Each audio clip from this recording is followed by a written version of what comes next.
नमस्कार दोस्तों, आप सभी का स्वागत है कहानी आपकी और मेरी ग्रहों की ज़ुबानी यूट्यूब चैनल के ऊपर में। इसमें वीकली प्रेडिक्शन के बात करते हैं 27 दिसंबर से 2 जनवरी के लिए। इसमें एक सबसे बड़ा प्रश्न बार बार आ रहा था कि लव लाइफ कैसी रहने वाली है कर्क लग्न के लिए। कर्क लग्न के जीवन में उनका जो स्पाउस के साथ में है या पार्टनर्स के साथ में है, उसमें संबंध कैसे रहने वाले हैं, तो उसके बारे में डिस्कशन करते हैं हम लोग। साथ ही साथ में कैसा उनका डेली रूटीन रहेगा, जॉब के अंदर में उनकी क्या स्थिति रहेगी, वो भी चीज़ हम लोग देखते हैं। और ये भी जानने का कोशिश करते हैं कि उनको कहीं से गेन कुछ प्राप्त हो सकता है क्या, कहीं से किसी चीज़ का फ़ायदा वो ले सकते हैं क्या, तो वो देखने की कोशिश करते हैं। और साथ ही साथ में सप्ताह के अंदर में 27 दिसंबर से 2 जनवरी के बीच में कैसा समय रहने वाला है चंद्रमा की पोजीशन के द्वारा, वो भी समझने का कोशिश करते हैं। देखिए, चंद्रमा आपके लग्नेश हैं, लग्नाधिपति हैं, और अभी जो चंद्रमा हैं वो आपके मन के कारक भी रहते हैं। चंद्रमा जो है वो मन के कारक हैं, सूर्य जो है वो आत्मा के कारक हैं, मंगल जो है वो अपने आप में आपके लिए देखा जाए तो मंगल आपके लिए कारक ग्रह हैं, क्योंकि वो आपके लिए केंद्र और त्रिकोण के स्वामी हैं। अपने ही घर के अंदर में मंगल अभी बैठे हुए हैं। और यहाँ पे आप देखेंगे तो ये पंचम स्थान जो होता है वो प्रेम का स्थान होता है। पंचम स्थान में आप अपने संतान से जो है प्रेम करते हैं, किसी से आपको किसी से प्रेम होता है उसके बारे में आप देखते हैं। वहाँ पे मंगल बैठे हैं, अपने घर में स्वग्रही होके बैठे हुए हैं, तो केंद्र के अंदर में बैठे हुए हैं। परंतु मंगल का जो एक कारक तत्व है, मंगल जो है वो अनुराधा नक्षत्र में है।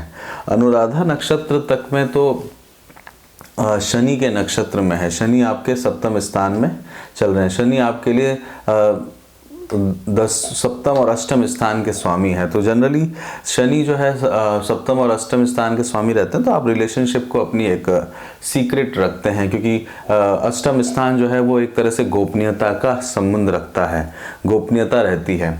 और वहाँ पे क्या है, गुरु अभी मूवमेंट रहते हैं। गुरु नैसर्गिक शुभ ग्रह हैं, चंद्रमा के मित्र हैं, और वहाँ पे आप देख सकते हैं तो वहाँ पे वो कारक भाव नाशक स्थिति में है, बट वहाँ पे वो प्रोटेक्ट जरूर करते हैं, क्योंकि गुरु जो है उनका कार्य है। और वो पंचम दृष्टि से आपके बेडरूम की तरफ में देख रहे हैं, और पंचम स्थिति से आपके वह स्थान की तरफ में देख रहे हैं। साथ के साथ में थोड़ा सा आइसोलेशन भी क्रिएट करते हैं, और उनके ऊपर में मंगल की दृष्टि है जहाँ वो प्रेम करते हैं। तो इस समय में आप देखेंगे तो थोड़ा आपका कहा सुनी ज़रूर देखने को आपको मिलेगा मंगल के कारण, क्योंकि मंगल जो है वो युद्ध के कारक भी रहते हैं, वो लड़ाई झगड़े के कारक भी रहते हैं। और मंगल की दृष्टि भी जो है वो राहु की दृष्टि मंगल के ऊपर में रहेगी। तो वो एक बहुत इम्पॉर्टेंट समय रहता है। साथ के साथ में राहु जो है वो शनि को देख रहे हैं। 7th स्थान जो है पार्टनरशिप का है, तो पार्टनरशिप कैसे रहने वाली है, तो मित्र के स्थान पे पार्टनरशिप को वो देख रहे हैं। तो लाभ स्थान प्राप्त करने के लिए पार्टनर की तरफ में देख रहे हैं। और शनि और राहु दोनों पाप ग्रह हैं, मतलब दोनों ही वैसा रिजल्ट, उनका कारक तत्व जो है वो नैसर्गिक शुभ ग्रहों की तरफ में नहीं आता है। और उनके साथ में शुक्र जो है सप्तम स्थान में है, शादी विवाह के उसके कारक रहते हैं, और वो इस समय वक्री अवस्था में चल रहे हैं। मतलब 19 दिसंबर से लेकर 26 जनवरी तक वो वक्री अवस्था में रहेंगे। और वो वहाँ से शुक्र जो है उत्तराषाढ़ा नक्षत्र के अंदर में उस तरह का उनका मूवमेंट रहेगा, और वहाँ से वो जो है आपके इमीडिएटली धनु राशि के अंदर में आ जाएंगे। यानी कि 31 दिसंबर को वो आपके धनु राशि के अंदर में आ जाएंगे। और शुक्र जो है वो आपके लिए हृदय के स्थान के स्वामी हैं, वो आपके सुख के स्वामी हैं, आपके एजुकेशन या नॉलेज के स्वामी हैं, वो आपके यहाँ पे आ जाएंगे। तो यहाँ पे अब आपको देखना है कि अगर आप लव मैरिज की तरफ में जा रहे हैं तो गुरु वहाँ पे बैठे हुए हैं, तो वो आपको सपोर्ट करेंगे। बट यहाँ पे क्या है कि आमना सामना ज़रूर होगा। साथ के साथ में शत्रुओं का जो है, आप काफ़ी समय से सोच रहे हैं कि शत्रुओं के ऊपर में अगर आप विजय प्राप्त करें, या किसी तरह का काम के अंदर में अड़चन आपको आ रही है, तो वो आपको जो है वो सूर्य सपोर्ट करेंगे, क्योंकि राजा जब किसी स्थान पे आ जाता है, यानी कि शत्रु के स्थान पे आ जाता है, सूर्य राजा है, तो सूर्य राजा जब स्थान पे आ जाते हैं, राजा जब आगे की तरफ में आ जाते हैं, तो वहाँ पे चीज़ों को रिजॉल्व करना वो शुरू कर देते हैं। और ये छठा स्थान है, तो यहाँ पे जो है वो बीमारी को कम करना और शत्रुओं को कम करना। और सूर्य जो है वो कुटुंब के कारक हैं, आपके धन के कारक हैं, परिवार के कारक है, और वहाँ से वो 1 2 3 4 पंचम स्थान में है, तो वहाँ वो आपको सपोर्ट देने का सपोर्ट करेंगे यहाँ पे। और चंद्रमा का मूवमेंट होगा, तो चंद्रमा के मूवमेंट में भी आपको इंटेंसिटी चंद्रमा की ज़रूर कम हो रही है, बट लग्नेश हैं, तो 2 दिन आपको विशेष करके ध्यान देना होगा, 1 और 2 जनवरी को। उससे पहले जो है चंद्रमा आपको अच्छे से सपोर्ट करते हुए दिखेंगे। इसमें आगे की तरफ में देखते हैं, तो चंद्रमा जैसे पोजीशन में है, तो चंद्रमा हस्त नक्षत्र में रहेंगे। चंद्रमा हस्त नक्षत्र में यानी कि सूर्य के नक्षत्र में रहेंगे, तो ये दिन आपका जो है व्यस्तता रहेगा। किस तरह से आप अपने शत्रुओं को, कुटुंब को आप डील करते हैं, उसमें आपका रहेगा। साथ के साथ में आप इस दिन ये देख सकते हैं कि आपका जो कार्य रहेगा वहाँ पे कर्म क्षेत्र के अंदर में, वहाँ पे आप किस तरह से लाभ ले सकते हैं और किस तरह से उसका फ़ायदा ले सकते हैं, वहाँ पे आप देखेंगे। और जहाँ पे आपका खुद की नॉलेज है, जहाँ पे आपकी खुद की एजुकेशन है, वहाँ पे आप किस तरह से फ़ायदा ले पाएंगे, क्योंकि मंगल जो है वो आपके पंचम स्थान में बैठे हुए हैं, कारक ग्रह पंचम स्थान में है। केतु जैसे ग्रह के साथ में है, तो आध्यात्म से जोड़ता है, कहीं तरह पे डिटैचमेंट भी लेके आता है। तो आध्यात्म से जुड़ना मतलब मेटेरियलिस्टिक लाइफ के थोड़ा सा वो दूर लेके जाता है, मतलब वहाँ पे वो उदासीनता लेके आता है। परंतु मंगल जब वहाँ पे आए हैं, तो एक तरह से प्रेम संबंधों में उसकी वृद्धि वो ज़रूर करता है। और राहु की दृष्टि है यहाँ पे, देखिए राहु की दृष्टि है मंगल के ऊपर में, तो वो बढ़ाने का कार्य करता है लव लाइफ के अंदर में। तो आपका अटैचमेंट बहुत अधिक वो बढ़ाता है, क्योंकि राहु जो है वो हर तरह की सीमाओं को बांध तोड़ने के बारे में संबंधों में देखता है। परंतु इस पार्टनरशिप में आप देखेंगे तो वहाँ उदासीनता आपको दिखेगी। वहाँ पे क्या है कि शनि बैठे हुए हैं, तो शनि जो है वो उदासीन रहते हैं, उनको क्या है वो संन्यास की तरफ में लेते हैं। वो जितना रेस्पॉन्स आपको चाहिए होता है उतना रेस्पॉन्स वहाँ पे देखने को कमी लेके वो आता है। और आपका जो है वो मंगल के जैसा इमीडिएट है, तो वो कई बार गुस्सा, क्रोध क्रिएट करता है और फ्रस्ट्रेशन भी क्रिएट करता है। इसके बाद में चंद्रमा जो है वो 27 तारीख को चित्रा नक्षत्र में जाएंगे, मंगल के नक्षत्र में जाएंगे। इस दिन आप नया चीज़ क्रिएट करने के बारे में सोचेंगे। पराक्रम स्थान के अंदर में है। बुध जो है वो आपके लिए बुद्धि के कारक में, वो आपके 3य स्थान में है और 12वें स्थान के अंदर में बैठे हुए हैं। और बुध जो है वो 6ठे स्थान के स्वामी है। तो बुध जो है वो रोग, ऋण और शत्रुओं के उधर वहाँ पे वो बैठे हुए। तो बुध जो है वो आपको पराक्रम के स्थान पे, आपके साथ साथ में कॉन्शियस लेवल के उसके अंदर में वहाँ पे वो आपको लेके जाएंगे।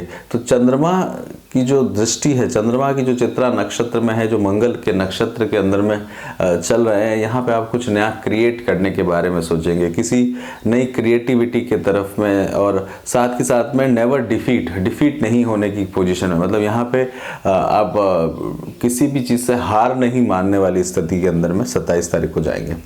28 तारीख को स्वाति नक्षत्र में जाएंगे चंद्रमा। स्वाति नक्षत्र राहु का नक्षत्र है और यहाँ पे जो है आप एक तरह से मित्रों से लाभ लेने का कोशिश करेंगे। हृदय के अंदर में किसी तरह की थोड़ी सी चिंता आपको देखने को मिलेगी और ये चिंता जो है आपको लेके आएगी। आप सोचेंगे कि क्योंकि राहु जो है वो स्वयं आपके मित्रों के स्थान में बैठे हैं और हृदय का स्थान जो है मोक्ष के स्थान के अंदर में चंद्रमा का गोचर है और राहु जो है वो कार्मिक जो है स्थिति में लेके जाएंगे। तो यहाँ पे आप देखेंगे धर्म अर्थ काम मोक्ष, धर्म अर्थ काम मोक्ष, धर्म अर्थ काम, और यहाँ पे ये मोक्ष की स्थिति में। तो घर वालों के साथ में, परिवार के साथ में, बड़े भाई बहनों के साथ में वहाँ पे आपका समय जो है वो आप बिताने का कोशिश करेंगे, कन्वेंस की तरफ में, यात्राओं की तरफ में। और फर्स्ट हाउस का स्वामी यानी कि लग्नेश जो है वो 4th हाउस के अंदर में आया है। तो ये एक स्ट्रॉन्ग पोजीशन लेके आता है कि मन की बात को ज़्यादा तेज़ी से सुनने की आप कोशिश करेंगे। व्यस्तता रहेगी कर्म क्षेत्र में, क्योंकि 7वीं दृष्टि चंद्रमा की जो है वो आपके क्या कहते हैं वहाँ पे कर्म क्षेत्र में है। साथ ही साथ में अपने से 12वें में मंगल यहाँ पे बैठे हुए हैं। तो कर्म क्षेत्र के अंदर में आपको व्यस्तता लेके आएगा 28 तारीख वाला। 29 तारीख को आप देखेंगे विशाखा नक्षत्र में जाएंगे चंद्रमा। विशाखा नक्षत्र एकादशी का व्रत भी रहेगा, साथ के साथ में विशाखा नक्षत्र के अंदर में गुरु के नक्षत्र के अंदर में ये मूवमेंट रहने वाला है। और ये समय जो है आप अपने इन-लॉज के यहाँ पे या फिर वहाँ के परिवार की तरफ में आपका ध्यान लेके जाएगा। वहाँ पे आप टारगेट को फिक्स करेंगे। विशाखा नक्षत्र जो है 2 शाखाओं से साथ में दो विचारों के साथ में रह के टारगेट को अचीव करना, मतलब किसी भी तरह से अपने लक्ष्य को प्राप्त करना। और विशाखा मतलब गुलेल का भी एक सिंबल रहता है, मतलब 2 तरह से उस टारगेट को अचीव करने के लिए कार्य को करने का समय ये रहता है। एकादशी का व्रत रहेगा, बहुत अच्छा व्रत रहता है। और गुरु जो है वो नैसर्गिक शुभ ग्रह है, तो वो आपको धन के अंदर में अगर कमी वगैरह देखने को लाते हैं, अचानक से धन का खर्चा आपके जीवन में आ रहा है, तो उसको आप कंट्रोल कर सकते हैं।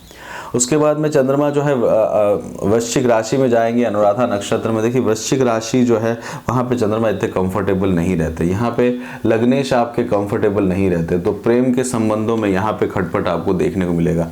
ये 5th स्थान में रहता है, तो यहाँ पे आपको वृश्चिक राशि के अंदर में चंद्रमा आपके मन को थोड़ा सा बेचैन करे रहेंगे। और ज्येष्ठा नक्षत्र में भी जा चुके होंगे, बुध के नक्षत्र में जा चुके होंगे। बुध का नक्षत्र जो है अपने घर से अगर आप देखेंगे तो रोग ऋण और शत्रुओं के हाउस में बैठा हुआ है। और छोटे भाई बहनों का, पड़ोस का, और वो स्थान का घर अपने से 6ठे स्थान पे, साथ में 12वें स्थान का स्वामी जो है वो भी आपके 6ठे स्थान पे है। तो एक विपरीत राजयोग यहाँ पे वो बनाता है, मतलब एक सिचुएशन खराब करता है, फिर उसके बाद में उसको अच्छे लॉन्ग टर्म के लिए सुधारने का कार्य करता है, उसको विपरीत राजयोग कहते हैं। तो वो आपके लिए स्थिति बनी हुई है। 1 तारीख को देखते हैं, 1 तारीख को धनु राशि के अंदर में जाएंगे, ज्येष्ठा नक्षत्र में रहेंगे चंद्रमा। उस समय मंगल भी वहाँ पे बैठे हुए होंगे, तो चंद्रमा मंगल चंद्रमा की युक्ति रहेगी, 5वें स्थान में रहेगी। ज़मीन जायदाद से रिलेटेड आप अच्छा काम काज इस समय में कर सकते हैं। और ये समय जो है वो आपके लिए थोड़ी सी इंटेंसिटी चंद्रमा की कम रहेगी, क्योंकि अब जो है वो अमावस की तरफ में जा रहे हैं, तो चतुर्दशी और अमावस की तरफ में चंद्रमा की इंटेंसिटी उतनी अच्छी नहीं रहती, तो वहाँ पे आपको जो है रोग ऋण और शत्रुओं के, तो ये दिन आपको थोड़ा सा सावधान रहने की ज़रूरत है। और वैसे ही 2 जनवरी को भी सावधान रहने की ज़रूरत है, कि केतु के नक्षत्र के अंदर में रहेंगे चंद्रमा। तो केतु के नक्षत्र में जाएंगे 12वें स्थान पर, उस समय में केतु रहेंगे, तो आध्यात्म की तरफ में आपको लेके जाएंगे, साथ के साथ में आइसोलेशन की तरफ में लेके जाएंगे, और एकांतवास करवाने की तरफ में लेके जाएंगे। तो मन के अंदर में उस तरह की स्थिति को वो बनाते हैं। और ये समय जो है व्यय का समय भी आपके लिए रह सकता है, खर्चा भी इस समय में आपको आ सकता है। हेल्थ के लिए बात करते हैं, तो हेल्थ का आपको ध्यान देने की अभी मतलब आप इम्प्रूवमेंट देखेंगे, हेल्थ के अंदर में काफ़ी इम्प्रूवमेंट दिखेंगे। देखिए सूर्य जो है वो आपके मोटा मोटा सिर्फ एक आपको अगर पेट दर्द या स्टोमक से रिलेटेड प्रॉब्लम हो सकती है, और बाकी है ना तो विशेष करके हेल्थ के अंदर में आप इम्प्रूवमेंट देखेंगे, क्योंकि सूर्य जो है वो आपको अच्छी पोजीशन पे लेके जाने का प्रयास करेंगे। परिवार के अंदर में भी परिवार की हेल्थ को भी वो इम्प्रूव होते हुए आप देखेंगे। एजुकेशन में आप देखते हैं, तो एजुकेशन का अगर आप समय देखते हैं तो वो आपका अच्छा चलता रहेगा, वो ठीक चलेगा। मतलब हालांकि कालसर्प दोष बना हुआ है उसके बीच में, बट एजुकेशन के अंदर में व्यय ज़रूर होगा। विदेश के अंदर में जाने का मौका आपको मिल सकता है, वहाँ आपको एक फ़ायदा मिल सकता है, परंतु एजुकेशन के अंदर में आप जो है जो पोस्ट ग्रेजुएशन है वहाँ आप फ़ायदा ले सकते हैं। 4th हाउस का स्वामी जो शुक्र जो है वो ज़रूर वक्री चल रहे हैं, वो अपने वहाँ से वक्री अवस्था के अंदर में चल रहे हैं, बट वो आपके पराक्रम को, आपके एफर्ट्स को बढ़ाने का कार्य करेंगे। शादी के बारे में प्लान कर रहे हैं, तो इस समय में शादी के बारे में प्लान करने के लिए थोड़ा सा समय रखते हैं, बट लव मैरिज के लिए आप कर सकते हैं। देखिए 8वां स्थान जो होता है वो लव मैरिज का होता है। अब तो वो मंगल सूत्र से रिलेटेड होता है, तो वहाँ पे आप उसको देख सकते हैं। बट वैवाहिक जीवन में थोड़ा सा तनाव रहेगा, क्योंकि शनि बैठे हुए हैं। शनि हालांकि कारक 7वें स्थान के अंदर में अच्छा रिजल्ट देते हैं, परंतु शनि जो है वो मकर अपनी ही राशि के अंदर में है, तो एक तरह से वहाँ पे देखा जाए तो शश योग का भी, पंच महापुरुष योग का भी क्रिएट करते हैं अपनी ही राशि के अंदर में बैठे हुए हैं, परंतु उनको कोई दूसरा ग्रह नहीं देखना चाहिए।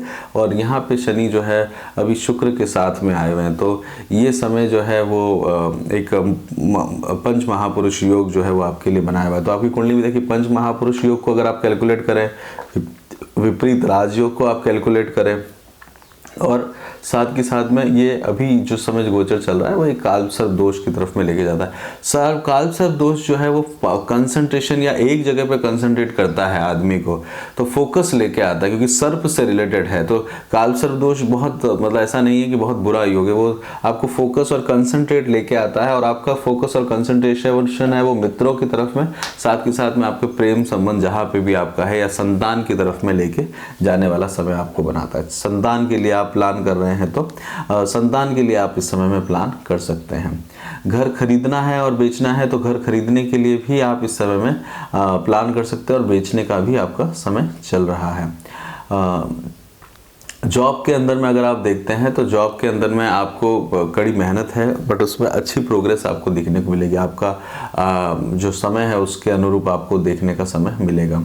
बिजनेस के अंदर में अगर आप बात करते हैं तो बिजनेस के अंदर में आपका जो है वो समय, आपको अचानक से धन का लाभ होना, पैसे मिलना, वो आपको देखने को मिलेगा, वो आपके लिए बेनिफिशियल रहने वाला है। स्टॉक मार्केट के अंदर में अगर आप डील करते हैं तो स्टॉक मार्केट के अंदर में भी आपको एक अचानक से धन का लाभ देखने को मिलेगा। देखिए बुध जो है वो इमोशंस के और माइंड के कारक हैं, और वो आपके लिए विपरीत राजयोग बना रहे, तो एक बार नीचे जाके ऊपर की तरफ में उठाते हुए लेके जाते हैं। तो अगर आप थोड़ा बहुत रिस्क लेने का सोच रहे हैं और बाकी सब आपका प्लान एकदम सही है तो बुध उसके अंदर में सपोर्ट करेंगे, और गेन के स्थान में राहु बैठे हुए सडन चेंजेस को वो आपको बेनिफिट देते हुए जाएंगे। इसी के साथ ही यहीं पे रोकते हैं। कर्क लगने के लिए आपका बहुत बहुत धन्यवाद सुनने के लिए। जय श्री राम।